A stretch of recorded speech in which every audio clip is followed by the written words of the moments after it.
You can hear some of the loud cheers behind us, and that is because Texas Governor Greg Abbott is set to, well, is on the stage now. Let's listen in. As governor of the largest border state, the great state of Texas,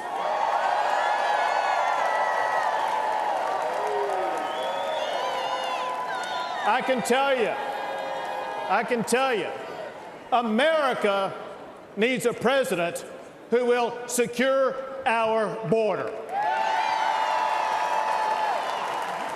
America needs Donald J. Trump.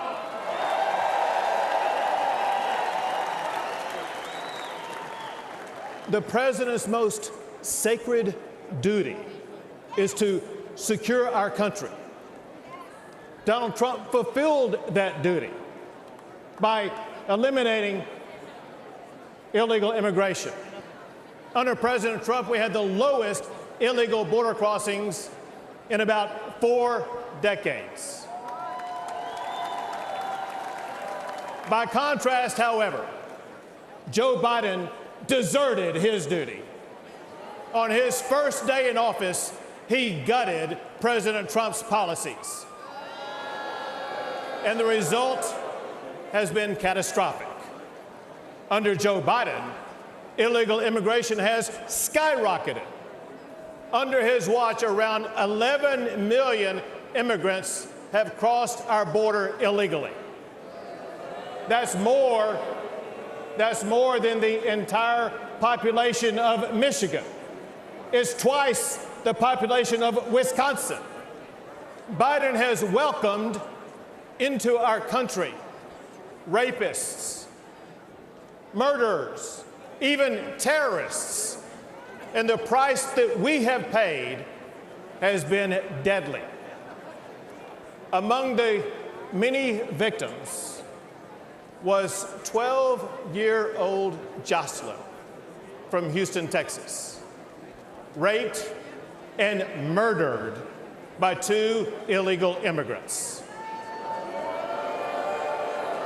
She's one of thousands whose lives have been destroyed by Joe Biden's open border policies.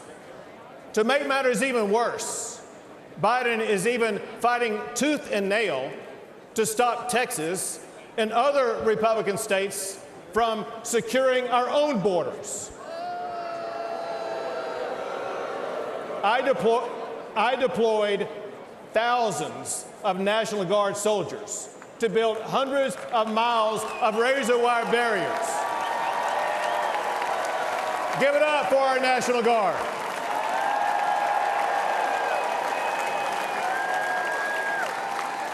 They built those barriers to stop illegal crossings.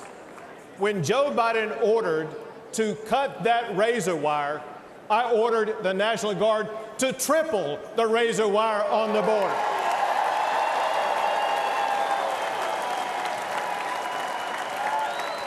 When Biden took 50 acres of Texas border property to illegally process up to 5,000 illegal immigrants a day, I directed the Texas National Guard to take back our land and wire it shut.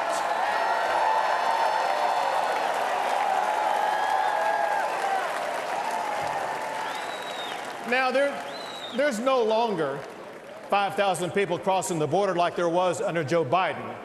Now that the National Guard wired that shut, on average, there is 1 illegal immigrant crossing the border at that location a day.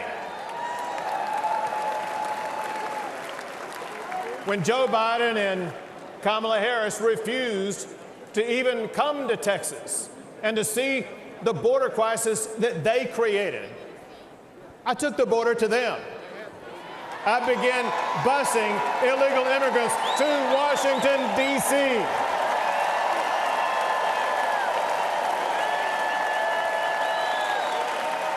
And we have continued busing migrants to sanctuary cities across the entire country.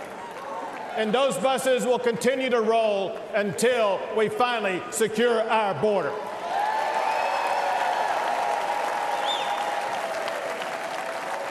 Fortunately, I see hope on the horizon, because on November the 5th, Joe Biden will be fired.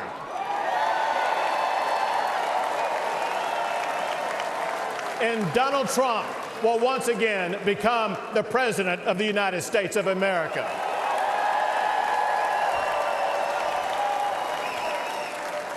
He will enforce the immigration laws. He will fight the Mexican drug cartels. And he will arrest the criminal illegal immigrants and put them behind bars. Or send them back.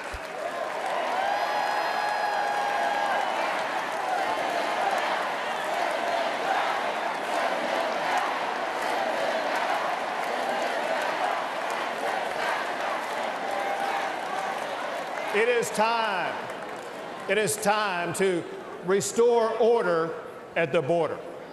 It is time to rid our streets of crime and chaos.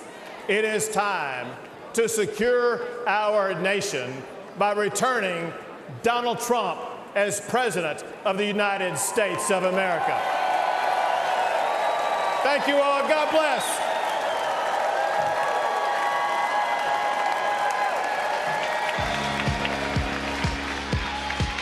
Texas Governor Greg Abbott noting, of course, that the state of Texas has the largest border with Mexico. Just a little fact-checking there. Major, I'll start with you. The governor claimed that Trump eliminated all illegal immigration. So illegal immigration during COVID went down because there was almost no movement toward the southern border. In 2019, before COVID, 1 million documented crossings illegally of the U.S. southern border. 1 million.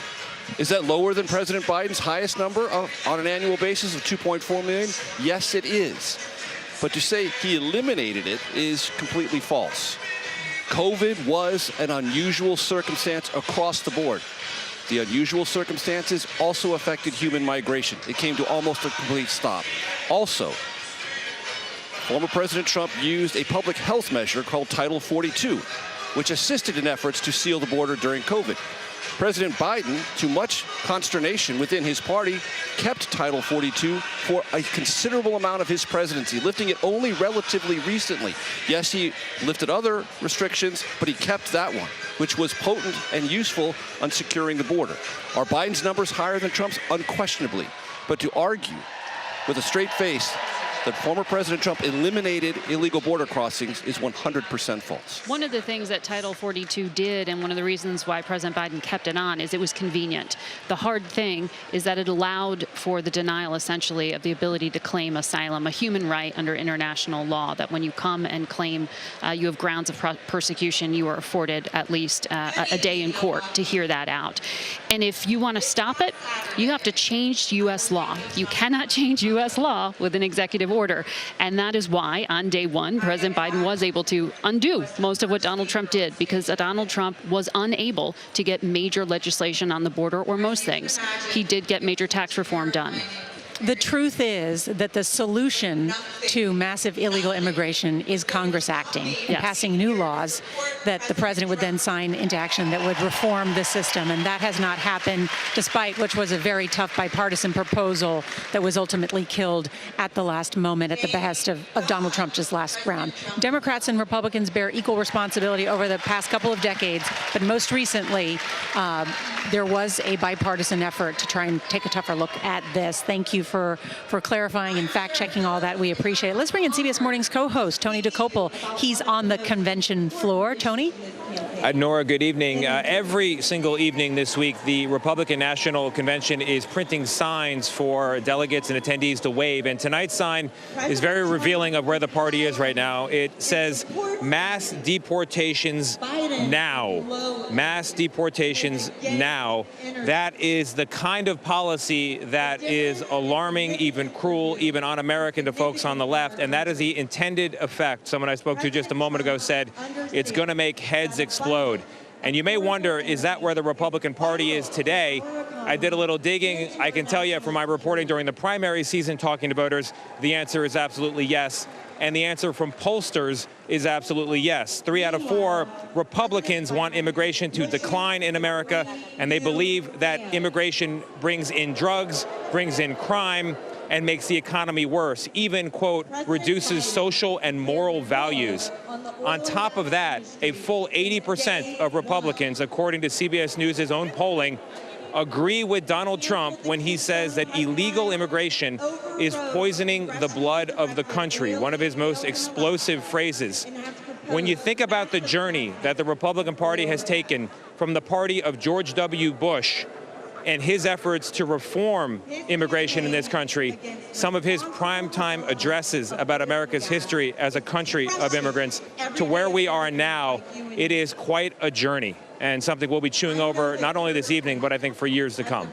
It's a good point, Tony DeCoble. Thank you so much. And many of us covered the George W. Bush presidency. I recently went down to his ranch down in Texas, where he has migrant workers working on his ranch right now because he has a tree farm there. And he talked about the need for more asylum judges. He talked about as a compassionate conservative where he ran. And I just wanted, on that note, the George W. Bush Institute is in Dallas, and they have an expert there. Her name is Laura Collins. She's an immigration expert, and she said in order to deport some estimated 11 million immigrants in this family, illegal immigrants or migrants, it would be complicated and an expensive thing to do. It would cost billions of dollars. It would probably take 20 years, and it would cause the economy to shrink.